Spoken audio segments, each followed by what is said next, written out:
Hello दोस्तों, स्वागत है आपका अपने YouTube channel Newton coaching classes 2.0 में। चलिए बच्चों, आज हम क्वेश्चन पढ़ेंगे एसएसटी यानी सोशल साइंस का। आज मैं क्लास 10th का आपको ऑब्जेक्टिव पढ़ाने वाला हूँ सोशल साइंस का। सोशल साइंस में जितने भी आपको बोर्ड एग्जाम के पॉइंट ऑफ व्यू से जो भी क्वेश्चन है, सारा क्वेश्चन आपको इसमें मिल जाएंगे। और मैं आज वैसे क्वेश्चन पढ़ाऊँगा जो कि आपको एग्जाम के पॉइंट ऑफ व्यू से बहुत ही इंपॉर्टेंट क्वेश्चन हैं। और आप एक बार देखिए बच्चों, एक बार समझने की कोशिश करेंगे और समझिएगा, आपको क्वेश्चन याद हो जाएगा। मेरी प्रयास रहेगी कि आपका एग्जाम में एक भी क्वेश्चन नहीं छूटे और यहाँ से आपका सारे के सारे एग्जाम में क्वेश्चन अच्छे आए, अच्छे मार्क्स से आप पास हो और अच्छे मार्क्स आपके आए। चलिए बच्चों, पिछले साल भी मैंने गेसिंग दिया था, उससे भी क्वेश्चन लड़े हैं और लगभग 95% क्वेश्चन हमारे नोट से लड़े हैं। और बच्चों, आज भी मैं क्वेश्चन कराने जा रहा हूं और इस क्वेश्चन को ध्यानपूर्वक समझेंगे और पढ़ने की कोशिश करेंगे। जो क्वेश्चन है एसएसटी यानी सोशल साइंस का, ऑब्जेक्टिव बाय ऑब्जेक्टिव हम पढ़ेंगे, प्रयास करेंगे कि हम क्वेश्चन को याद कर ले। चलिए बच्चों, अब क्वेश्चन पे चलते हैं। आपका यहाँ देखिए, चलिए बच्चों, वस्तुनिष्ठ प्रश्न चलेंगे पहले नंबर क्वेश्चन की ओर। सबसे पहला नंबर जो क्वेश्चन हमारा है, कहता है बच्चों, इटली एवं जर्मनी वर्तमान में किस महादेश के अंतर्गत आते हैं? चलिए बच्चों, इटली एवं जर्मनी वर्तमान में किस महादेश के अंतर्गत आते हैं? चलिए बच्चों, इसका जवाब आप कमेंट बॉक्स में दीजिए। कमेंट बॉक्स में इसका जवाब दीजिए, 30 सेकंड का टाइम मिलता है। चलिए बच्चों, इसका जो आंसर हो जाएगा आपका यूरोप हो जाएगा। क्या होगा? यूरोप होगा। चलिए बच्चों, नेक्स्ट क्वेश्चन की ओर चलते हैं। नेक्स्ट क्वेश्चन जो आपका है, कहता है फ्रांस में किस शासक वर्ग की पुनर्स्थापना वियना कांग्रेस द्वारा की गई? फ्रांस में किस शासक वर्ग की पुनर्स्थापना वियना कांग्रेस द्वारा की गई? तो बुर्बो वंश होगा बच्चों। क्या होगा? बुर्बो वंश। नेक्स्ट क्वेश्चन की ओर बढ़ते हैं बच्चों। नेक्स्ट क्वेश्चन 3 नंबर जो क्वेश्चन है बच्चों, ध्यान में रखेंगे, बहुत इंपॉर्टेंट क्वेश्चन है कि मेजनी का संबंध किस संगठन से था? क्या बच्चों? मेजनी का संबंध किस संगठन से था? तो इसका आंसर जो हो जाएगा कार्बोनरी। क्या होगा बच्चों? कार्बोनरी इसका आंसर हो जाएगा। अब ध्यान देंगे, ये भी आपको बोर्ड एग्जाम में पूछे जा चुके हैं क्वेश्चन।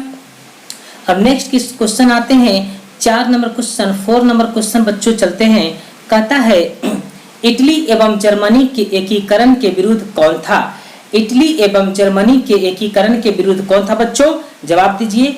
तो हो जाएगा ऑस्ट्रिया। कौन था? ऑस्ट्रिया था। चलिए नेक्स्ट क्वेश्चन की ओर बढ़ते हैं। 5 नंबर जो क्वेश्चन है बच्चों, ध्यान देंगे, बहुत इंपॉर्टेंट है, ये भी एग्जाम में पूछे जा चुके हैं क्वेश्चन। हम इंडिकेट करेंगे जो क्वेश्चन एग्जाम में बार बार पूछे जाते हैं, उस पर हम इंडिकेट करते चलेंगे। बच्चों आप ध्यान दीजिएगा सारे क्वेश्चन पे, इसमें सिर्फ इंपॉर्टेंट क्वेश्चन ही डाले गए हैं।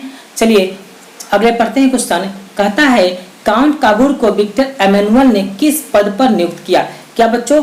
काउंट काबूर को विक्टर एमेनुअल ने किस पद पर नियुक्त किया? तो क्या हो जाएगा बच्चों? तो प्रधानमंत्री हो जाएगा। काउंट काबूर को विक्टर एमेनुअल ने प्रधानमंत्री के पद पर नियुक्त किया था। नेक्स्ट क्वेश्चन की ओर आते हैं। 6ठा नंबर क्वेश्चन है, बहुत इंपॉर्टेंट क्वेश्चन है, कई बार एग्जाम में पूछे जा चुके हैं बच्चों, इसको ध्यान रखना है।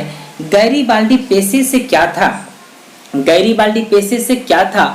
तो इसका आंसर हो जाएगा बच्चों नाविक था। गैरीबाल्डी जो था एक पेशे से नाविक था। चलिए 7वें नंबर क्वेश्चन की ओर बढ़ते हैं। जो 7वें नंबर हमारा जो क्वेश्चन है, कहता है जालवेरिन एक संस्था थी। क्या बच्चों? जालवेरिन एक संस्था थी। तो जालवेरिन जो संस्था थी बच्चों, व्यापारियों की संस्था थी। किसकी संस्था थी? तो व्यापारियों की संस्था थी। हम नेक्स्ट क्वेश्चन की ओर बढ़ते हैं। नेक्स्ट क्वेश्चन कहता है रक्त एवं लौह की नीति का अवलंबन किसने किया?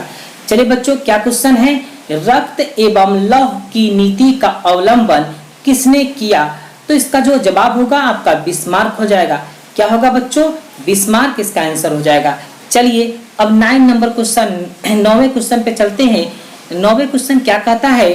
कह रहा है फ्रैंकफर्ट की संधि कब हुई? फ्रैंकफर्ट की जो संधि हुई बाबू, वो 1871 ईस्वी में होती है। कब हुई? 1871 ईस्वी में फ्रैंकफर्ट की संधि हुई थी। चलिए बच्चों नेक्स्ट क्वेश्चन की ओर बढ़ते हैं। 10 नंबर या 10वें नंबर क्वेश्चन पे आते हैं। कहता है सेडोवा का युद्ध किसके किसके बीच हुआ? क्या बच्चों? सेडोवा का जो युद्ध हुआ था किसके किसके बीच हुआ? ध्यान पूर्वक समझेंगे। सेडोवा का जो युद्ध हुआ बच्चों, वो हुआ था आपका ऑस्ट्रिया और पर्सा के साथ। किसके साथ हुआ था? ऑस्ट्रिया और पर्सा के साथ सेडोवा का युद्ध हुआ था। देखिए बच्चों, कहता है यही क्वेश्चन कि सेडोवा का युद्ध किसके किसके बीच हुआ था, तो इसका सही जवाब होगा ऑस्ट्रिया और पर्सा। क्या होगा? ऑस्ट्रिया और पर्सा। चलिए नेक्स्ट क्वेश्चन की ओर बढ़ते हैं। 11 नंबर क्वेश्चन जो कहता है 1848 की क्रांति में किस युग का अंत कर दिया गया? क्या है बच्चों क्वेश्चन?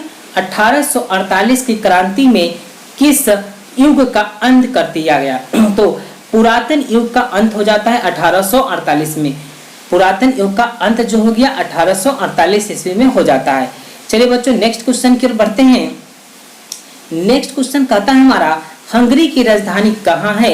ये भी बहुत इंपॉर्टेंट क्वेश्चन है, ये भी बोर्ड में पूछे जा चुके हैं क्वेश्चन, आपको ध्यान में रखना है। जो जो क्वेश्चन मैं इंडिकेट कर रहा हूँ कि ये क्वेश्चन पॉइंट ऑफ व्यू से, एग्जाम के पॉइंट ऑफ व्यू से इंपॉर्टेंट है, वो है। चलिए बच्चों क्वेश्चन पढ़ते हैं। कहता है हंगरी की राजधानी कहाँ है? हंगरी की राजधानी कहाँ है? तो बुडापेस्ट हो जाएगा। इसका सही जवाब होगा बुडापेस्ट। चलिए बच्चों नेक्स्ट क्वेश्चन की ओर बढ़ते हैं।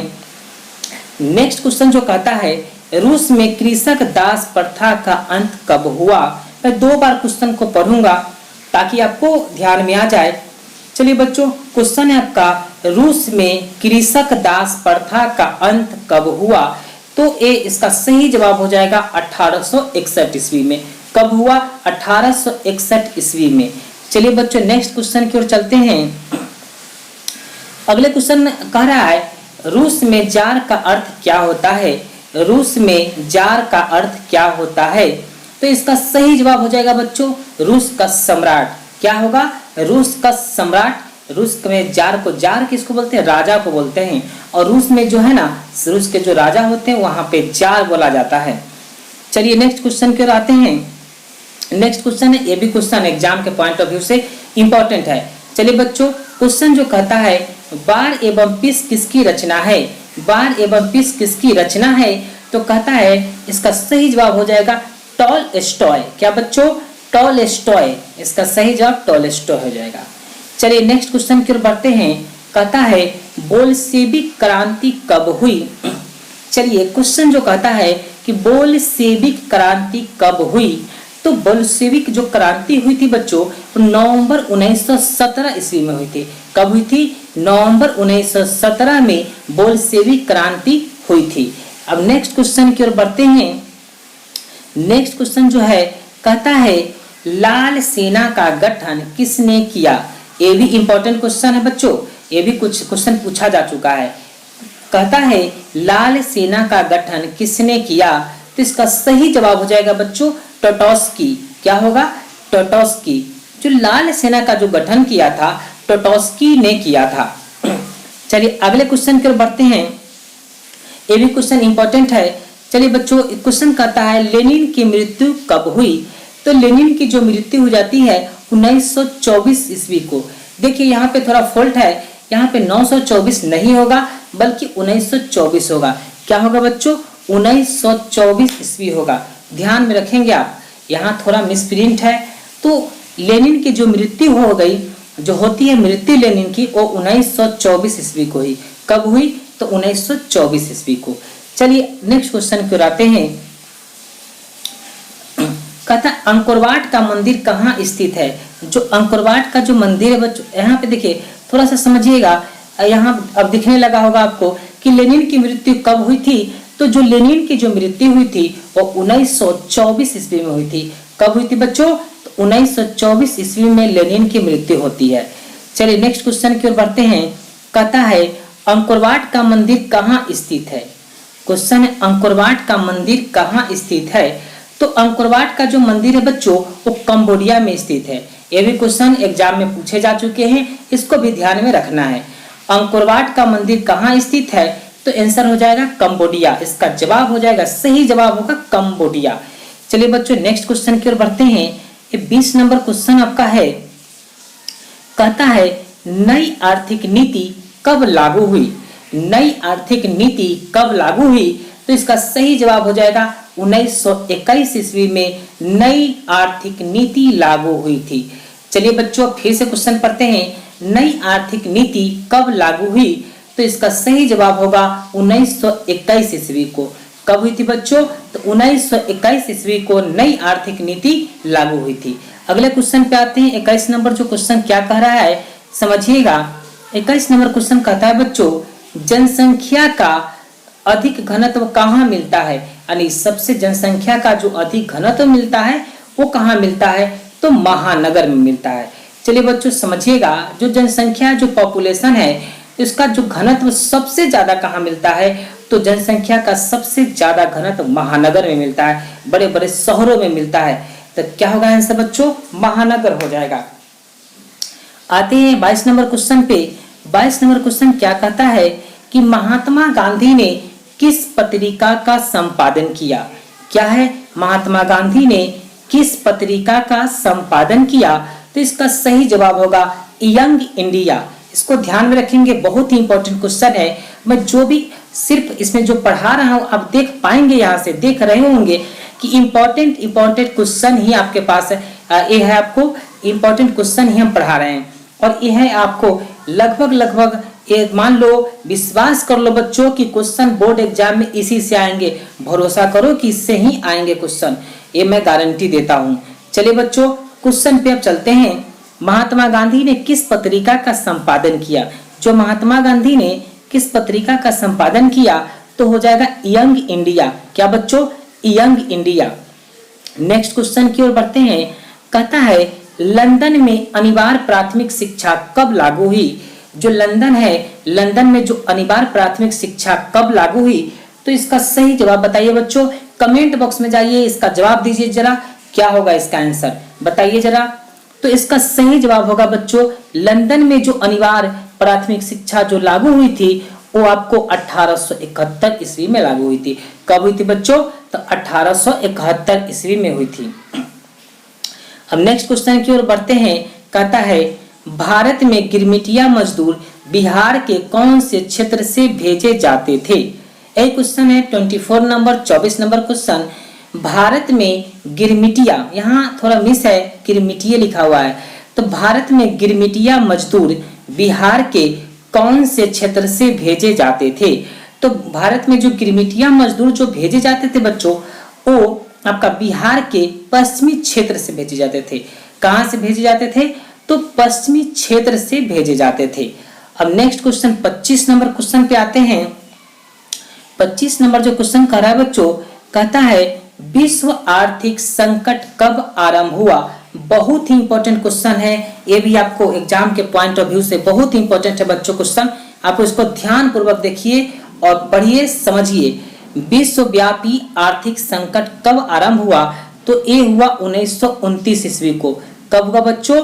तो 1929 ईस्वी को आर्थिक संकट का आरंभ हुआ पूरे विश्व स्तर पर, पूरा दुनिया में। चलिए नेक्स्ट क्वेश्चन की ओर बढ़ते हैं। जो 26 नंबर क्वेश्चन है बच्चों, कहता है ब्रेट्स गुड्स सम्मेलन कब हुआ? ब्रेट्स गुड्स सम्मेलन कब हुआ? तो इसका सही जवाब होगा 1944 ईस्वी को। कब हुआ था बच्चों? तो 1944 ईस्वी में ब्रेट्स गुड्स सम्मेलन हुआ था। 27 नंबर क्वेश्चन के पास आते हैं। 27 नंबर क्वेश्चन क्या कह रहा है बच्चों, ध्यान में रखेंगे। कहता है गुटेनबर्ग का जन्म किस देश में हुआ था? क्वेश्चन क्या है बच्चों कि गुटेनबर्ग का जन्म किस देश में हुआ था? तो गुटेनबर्ग का जो जन्म हुआ था वो जर्मनी देश में हुआ था। किस देश में? तो जर्मनी देश में। आप देख रहे होंगे कि जो डार्क किया होगा वो आपका आंसर है, वही आपका उत्तर है। देखिए बच्चों, ये वीडियो बनाने का मेरा यही उद्देश्य है कि आप पढ़ो, ठीक है, आप क्वेश्चन पढ़िए, ऑब्जेक्टिव पढ़िए, फिर एक बार इस वीडियो को देखिए। आप इस वीडियो को देखिएगा और फिर सुनिएगा, इसका ऑडियो सुनिएगा, वीडियो देखिएगा, तो आपके दिमाग में छप जाएगा और छपने से क्या होगा, हमेशा के लिए याद हो जाएगा। इसीलिए आप ध्यान देंगे कि प्रयास करें कि यहाँ आपको याद हो जाए। तो गुटेनबर्ग का जो जन्म हुआ था किस देश में हुआ था? तो गुटेनबर्ग का जन्म जो हुआ था जर्मनी में हुआ था। नेक्स्ट क्वेश्चन क्या कहता है, गुटेनबर्ग ने सर्वप्रथम किस पुस्तक की छपाई की? जो गुटेनबर्ग ने क्या है, गुटेनबर्ग ने सर्वप्रथम यानी पहली बार किस पुस्तक की छपाई किए थे? तो उसका नाम था बाइबल। किस पुस्तक का बच्चों? तो बाइबल पुस्तक का उन्होंने सर्वप्रथम छपाई किए थे। किसने? तो गुटेनबर्ग ने सर्वप्रथम बाइबल पुस्तक की छपाई किए थे। नेक्स्ट क्वेश्चन पे आते हैं। 29 नंबर क्वेश्चन है, रूसो फ्रांस का क्या था? रूसो फ्रांस का क्या था बच्चों? तो रूसो जो था फ्रांस का एक दार्शनिक था। क्या था? दार्शनिक था। ये भी क्वेश्चन पूछे जा चुके हैं। 30 नंबर क्वेश्चन आते हैं। 30 नंबर क्वेश्चन पे ध्यान देंगे। विश्व में सर्वप्रथम मुद्रण की शुरुआत कहाँ से हुई? तो विश्व में, पूरे दुनिया में सर्वप्रथम मुद्रण की जो शुरुआत कहाँ से हुई? तो वो आपका चाइना से होता है, चीन से हुआ था। तो विश्व में सर्वप्रथम मुद्रण का शुरुआत कहाँ से हुआ बच्चों? तो चाइना से हुआ, यानी चीन से हुआ। नेक्स्ट क्वेश्चन की ओर बढ़ते हैं। आपका 31 नंबर क्वेश्चन है। 31 नंबर कहता है, रूस जापान युद्ध में कौन पराजित हुई? यानी कि रूस जापान जब युद्ध हुआ बच्चों 1904-05 ईस्वी में, तो 1904-05 ईस्वी में जो रूस जापान युद्ध हुआ था उसमें कौन पराजित हुआ था? तो उसमें जो पराजित होने वाला जो देश था वो रूस था। कौन सा देश था? तो रूस था। इसी के बाद रूस के जब पराजय हो जाती है, उसी के बाद आपको खूनी रविवार भी, इससे क्वेश्चन बहुत ही इंपॉर्टेंट है जो पूछे जाते हैं। चलिए बच्चों क्वेश्चन आते हैं। अभी हम ऑब्जेक्टिव पढ़ रहे हैं, ठीक है। तो रूस जापान युद्ध में कौन पराजित हुआ? तो रूस जापान युद्ध में जो पराजित होने वाला देश था वो था रूस था। क्या बच्चों? रूस था। नेक्स्ट क्वेश्चन की ओर बढ़ते हैं। कहता है, फिरोज शाह मेहता कब बॉम्बे निकल का संपादन किया? जो फिरोज शाह मेहता थे, कब बॉम्बे निकल का संपादन किया? तो उन्होंने बॉम्बे निकल का जो संपादन किया 1913 ईस्वी को किया। कब किया बच्चों? 1913 ईस्वी को। नेक्स्ट क्वेश्चन है आपका 33 नंबर क्वेश्चन पे आइए। कहता है, वर्नाकुलर एक्ट कब पास किया गया? वर्नाकुलर एक्ट कब पास किया गया? तो इसका सही जवाब होगा 1878 ईस्वी को। कब हुआ था बच्चों? वर्नाकुलर एक्ट कब पास किया गया था? तो 1878 ईस्वी को पास किया गया था। नेक्स्ट क्वेश्चन की ओर बढ़ते हैं। ये भी बहुत ही इंपॉर्टेंट क्वेश्चन है आपको एग्जाम के पॉइंट ऑफ व्यू से, और इस पर ध्यान देंगे बच्चों, ठीक है। मैं आपको बार बार कह रहा हूं कि आप क्वेश्चन पे ध्यान देंगे, क्योंकि क्वेश्चन आप देखिएगा, सुनिएगा, जरूर याद होगा। और नोट्स एक बार देख लीजिए, पीडीएफ में मैं डाल दूंगा, आपको पीडीएफ भी मिल जाएगी। चलिए बच्चों, क्वेश्चन कहता है, औद्योगिक क्रांति कहाँ से शुरू हुई? जो औद्योगिक जो क्रांति कहाँ से शुरू होती है?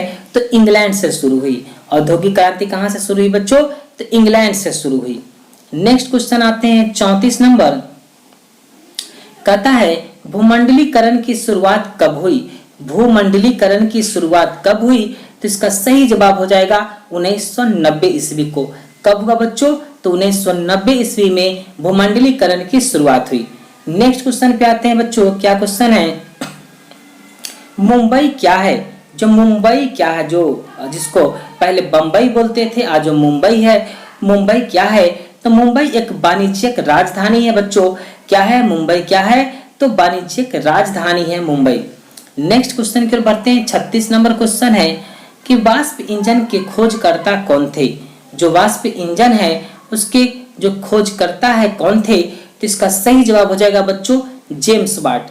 जेम्स वाट ने वाष्प इंजन को की खोज किए थे। चलिए नेक्स्ट क्वेश्चन की ओर बढ़ते हैं बच्चों।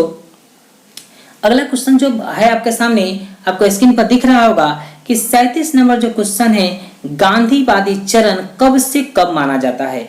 चलिए बच्चों ध्यान में रखिएगा, गांधीवादी चरण कब से कब माना जाता है?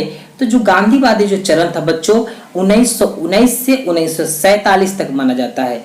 महात्मा गांधी ने जो पहली कदम आपको देश को आजाद कराने में जो पहली कदम उन्होंने जब रखा तो 1919 का टाइम था। 1919 का ईयर था, जिस टाइम में उन्होंने 1919 ईस्वी में क्या करते हैं, आपको देश को आजाद करने के लिए पहला कदम रखे, और 1947 तक ये आपको चलता रहा।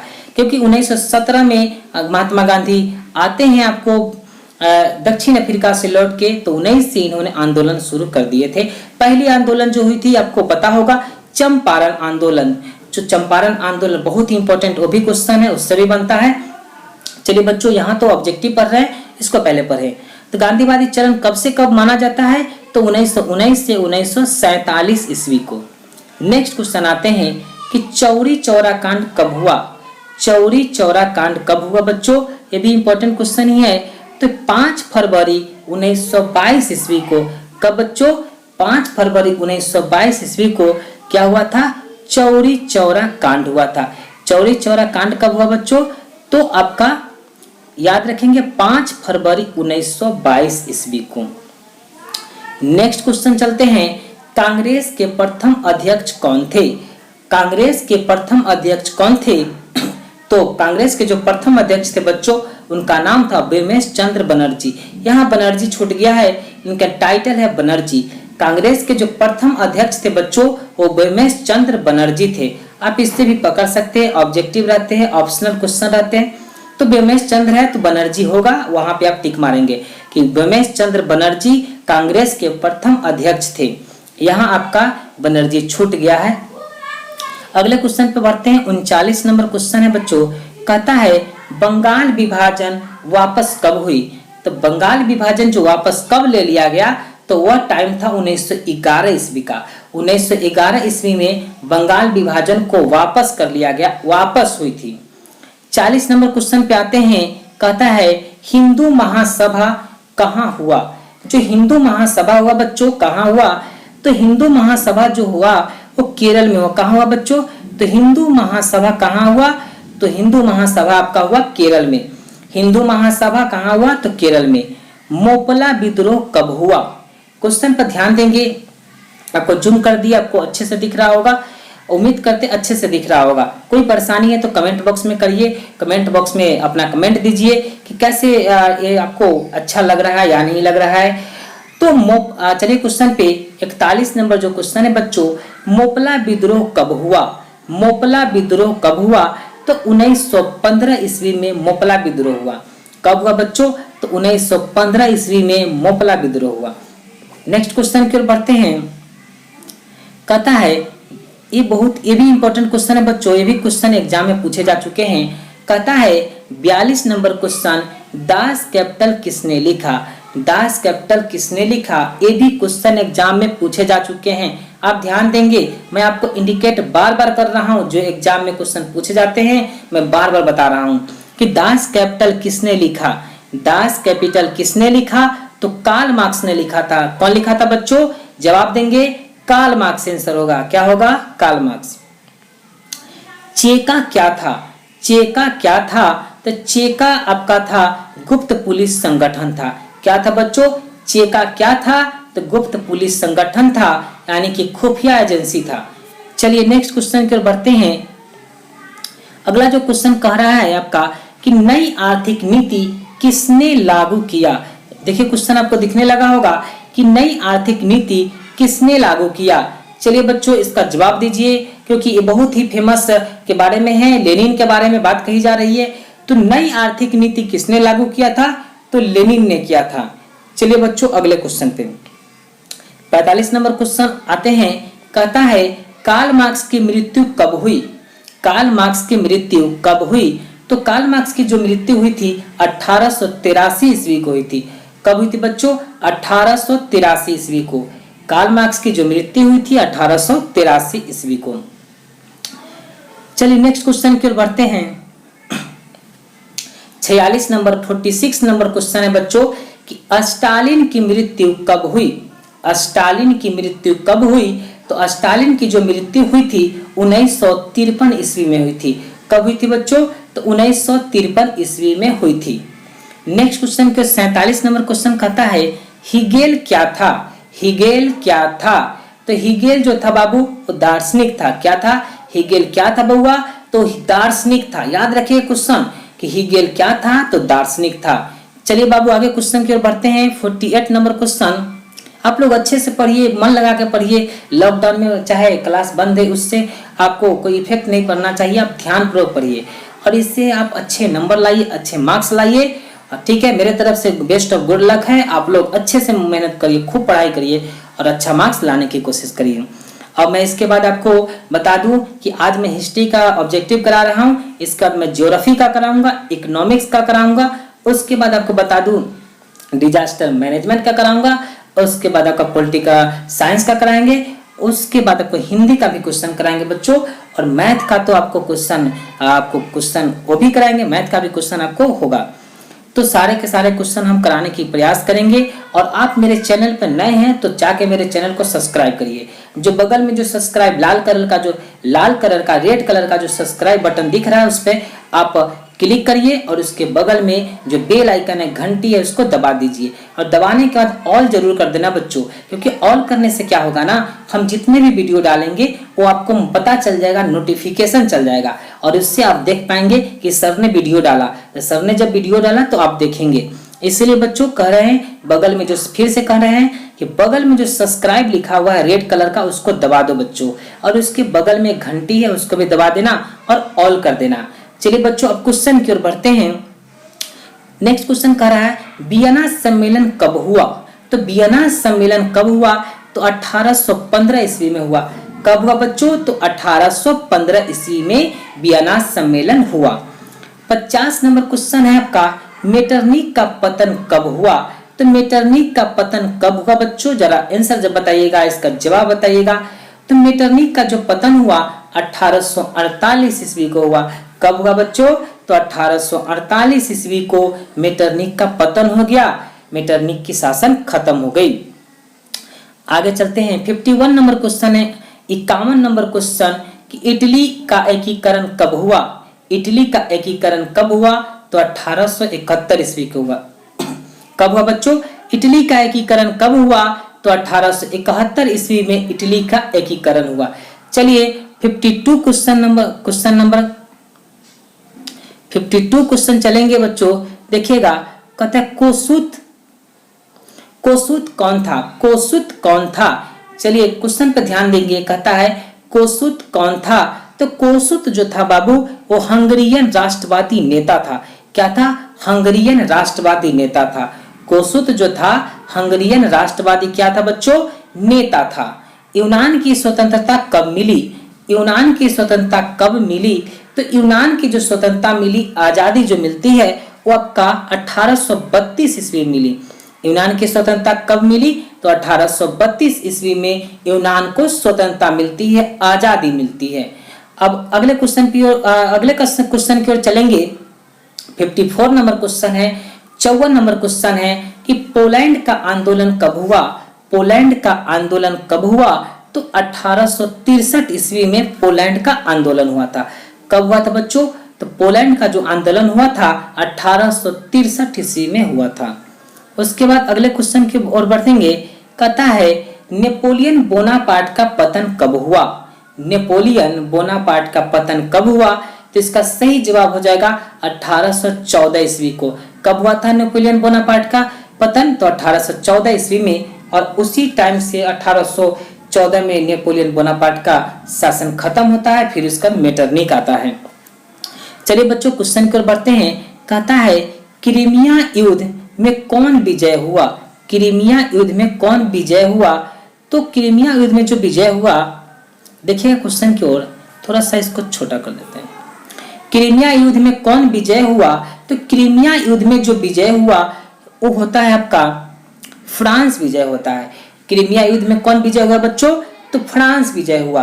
क्रीमिया युद्ध में कौन विजय हुआ? तो फ्रांस विजय हुआ। क्रीमिया युद्ध में कौन विजय हुआ? तो फ्रांस विजय होता है। चलिए 57 नंबर 57 नंबर क्वेश्चन पे चलते हैं। कहता है एलेक्जेंडर नामक पहला विश्व बाजार किसके द्वारा स्थापित किया गया? फिर से क्वेश्चन पढ़ते हैं बच्चों, बड़ा सा है पर डरना नहीं है। कहता है एलेक्जेंडर नामक पहला विश्व बाजार किसके द्वारा स्थापित किया गया? तो वो जो स्थापित किया गया सिकंदर के द्वारा। सिकंदर का देखिए बच्चों, एक बात जान लीजिए कि सिकंदर का नाम ही एलेक्जेंडर था, जो विश्व विजेता बनता है और सारे देश को जीतने के बाद उसका नाम सिकंदर हो जाता है।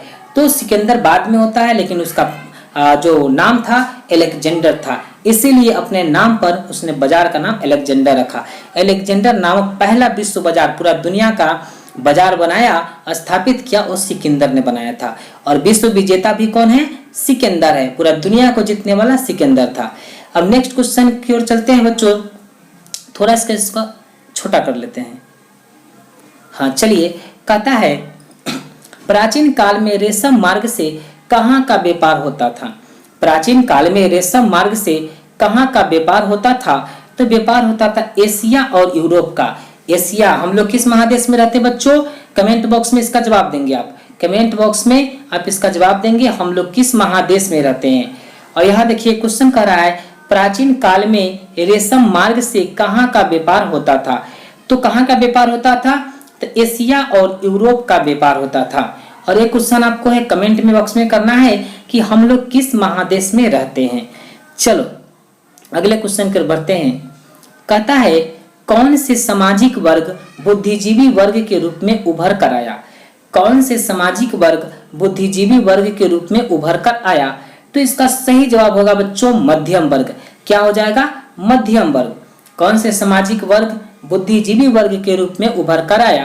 तो इसका सही जवाब होगा मध्यम वर्ग। ठीक है बच्चों, नेक्स्ट क्वेश्चन की ओर चलते हैं। नेक्स्ट क्वेश्चन आपका है 60 नंबर और ये आपका आखिरी क्वेश्चन है, लास्ट क्वेश्चन है। कहता है नरोत्तम सिंहानुक कहाँ के शासक थे? यहाँ सिंहानुक लिखा गया है लेकिन होना चाहिए नरोत्तम सिंहानुक। नरोत्तम सिंहानुक कहाँ के शासक थे? तो नरोत्तम जो सिंहानुक जो थे वो शासक थे कंबोडिया का। कहाँ का बच्चों? तो नरोत्तम सिंहानुक जो शासक थे कंबोडिया का था, कंबोडिया के थे। चलिए बच्चों, अगर आप हमारे चैनल से जुड़ने हैं, हमारे चैनल से जुड़ने के लिए कृपया मेरे चैनल को सब्सक्राइब करिए ताकि आने वाले जितने भी वीडियो हो वो आपको मिल सके। हमारे चैनल को सब्सक्राइब करें एवं लाइक करें। थैंक यू, धन्यवाद। देखिए समझ लीजिए कि अगर मेरे चैनल पर नए हैं तो मेरे चैनल को सब्सक्राइब करिए और बगल की जो बेल आइकन की घंटी है उसको दबा दे। और इसके बाद मैं ज्योग्राफी का क्वेश्चन लेके आऊंगा और ज्योग्राफी का क्वेश्चन का ऑब्जेक्टिव कराऊंगा। और ताकि इससे क्या होगा ना बच्चों कि आपको लगातार क्लासें चलेगी और इस तरह से आप सारे ऑब्जेक्टिव पकड़ कर पाएंगे। सारे के सारे क्वेश्चन हम कराने की प्रयास करेंगे। मैथ भी आपका होगा, मैथ की क्लास स्टार्ट होगी और मैथ का भी क्लास होगा। चैप्टर बाय चैप्टर मैथ की क्लास चलेगी, आपको हिंदी का भी चलेगी और ज्योग्राफी का भी चलेगी। और इस तरह से क्वेश्चन का ऑब्जेक्टिव भी आपके पास वीडियो डाल दिया जाएगा। और ये वीडियो देख के आप ऑब्जेक्टिव को फिर से क्या है ना जो नोट्स वगैरह है नोट्स पढ़ेंगे, उसके बाद वीडियो देखा करिए। नोट्स पढ़ने के बाद जब वीडियो आप देखेंगे तो क्या होगा ना हमेशा के लिए दिमाग में छप सा जाएगा। और छप जाएगा तो एग्जाम में आपसे क्वेश्चन नहीं छूटेंगे और जब क्वेश्चन नहीं छूटेंगे तो मार्क्स अच्छे आने की उम्मीद है और अच्छे परसेंटेज के साथ आप पास होंगे। इसलिए बच्चों आप अगर मेरे चैनल पर नए हैं तो सब्सक्राइब कर दीजिए। मेरे चैनल पर बहुत मेहनत लगता है वीडियो बनाने में बच्चों, तो आप सब्सक्राइब करिए ताकि मैं अगला वीडियो लेके आऊं और आपको फिर से पढ़ाने की कोशिश करूं। ताकि मुझे भी आप सब्सक्राइब करते हैं तो मुझे एक नया सा जोश जुनून मिलता है वीडियो बनाने के लिए। इसलिए बच्चों आप लोगों से निवेदन है कि कृपया मेरे चैनल को सब्सक्राइब करिए। थैंक यू, धन्यवाद।